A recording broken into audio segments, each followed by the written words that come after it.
Salut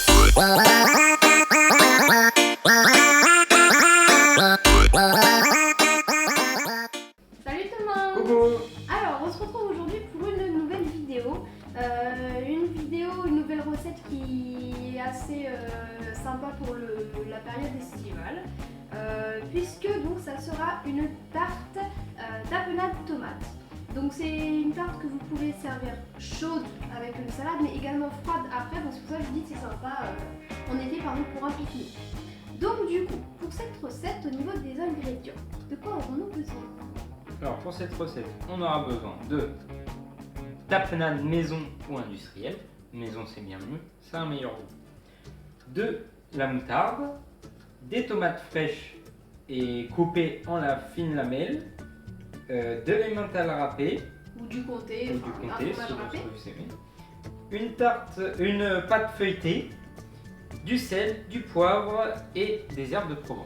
Et voilà. Donc, première chose, vous allez prendre une pâte feuilletée. C'est vrai qu'on l'a pas faite, on ne s'est pas encore lancé là-dedans. Peut-être un jour on aura le courage de la faire, parce que c'est assez compliqué. Si jamais ça vous intéresse qu'on essaye de la faire, n'hésitez pas à nous le mettre en commentaire.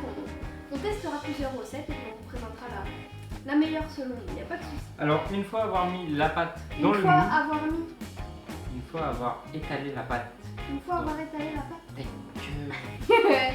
une fois la pâte étalée, Ah bien, vous allez prendre une fourchette et vous allez piquer la pâte pour que ça puisse l'aérer en dessous pour qu'elle cuise. Ensuite, vous allez prendre la moutarde et vous allez en étaler sur tout le fond de votre tarte.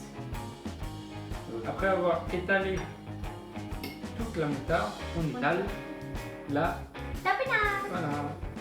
Donc n'hésitez pas à en mettre une bonne couche, enfin pas non plus 5 cm d'épaisseur, hein, mais pas juste à mettre un tout petit fond parce que ça va être un peu la base de notre tarte, mis à part les tomates. Donc n'hésitez pas à en mettre une bonne petite couche quoi, pour qu'il y ait du goût quand vous allez la manger. Et donc une fois que vous avez bien étalé toute votre tapenade et votre moutarde partout, vous allez tout simplement venir étaler des lamelles de tomates tout le long de votre tarte. Donc là c'est pareil, n'hésitez pas à en mettre, c'est ça qui donne le bon goût. Alors comme ça, quand vous coupez vos tomates, coupez bien des fines lamelles pour que ça soit bon après en mangeant, c'est plus agréable d'avoir plusieurs fines lamelles que juste un gros morceau.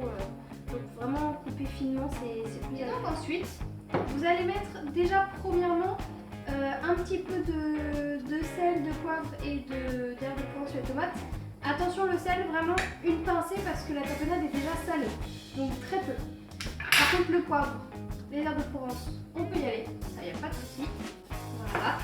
Et ensuite pour terminer, vous allez venir mettre du gruyère, du mental, comté, ce que vous voulez râper par-dessus. Donc pas non plus énormément, hein, parce que c'est juste pour faire un petit goût, un petit truc grillé, un petit coup par-dessus qui est très bon. Mais il ne faut pas que ça soit recouvert, voilà. Et un dernier petit coup de poivre par-dessus et un dernier petit coup d'herbe de Provence. Et ensuite, vous mettez au four. Donc nous, là, on a oublié de vous le dire, vous le faites préchauffer bien évidemment.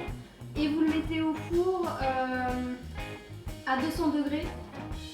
On a terminé de cuire la tarte, la tapenade aux tomates. Et là, on va ajouter. Et c'est vrai que finalement, par contre, ça met du temps à cuire.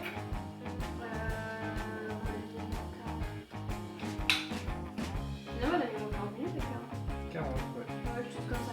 Donc ça dépend vraiment du four, donc vous la mettez, vous surveillez.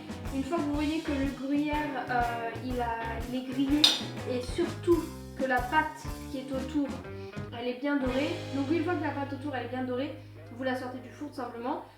Au début vous pouvez mettre aux alentours des 200-210 et puis après en fin de cuisson vous augmentez un petit peu pour que justement ça puisse griller un petit peu plus les bords, voilà, et le fromage aussi surtout.